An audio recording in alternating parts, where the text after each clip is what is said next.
show you how to install a battery-operated smoke alarm. This alarm is fitted with a light, which is a good way to guide you to safety in the event of a fire. And here's what you'll need to do the job.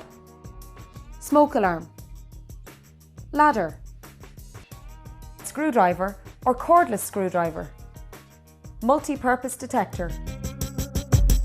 Don't place your smoke alarm in any of the following areas: bathrooms, kitchens, shower rooms, where the smoke alarm may be triggered by steam, condensation, normal smoke or fumes. Make sure to hire a qualified electrician if you're installing a smoke alarm that will be connected to the house's main electrical system.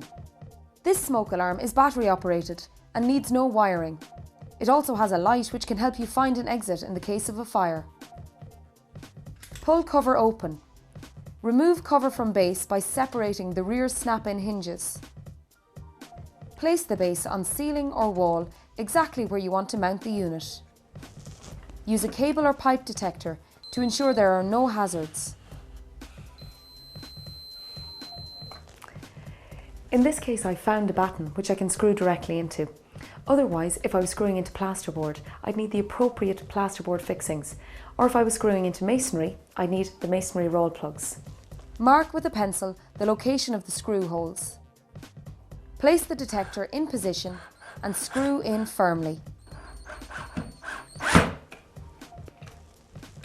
Snap battery connectors to the battery and gently push the battery into the holder. To close the cover, match up snap hinges and gently press together until base and cover snap together. You may hear a loud chirp when attaching the battery. This is normal. Finally, test the installed smoke alarm and remember to test your smoke alarm monthly. You should change the batteries twice a year. A good time to do this is when the clocks go forward and back. So there you go, you've just seen how to install a battery-operated smoke alarm. Remember, if you want your alarm connected to the mains, you must contact a qualified electrician.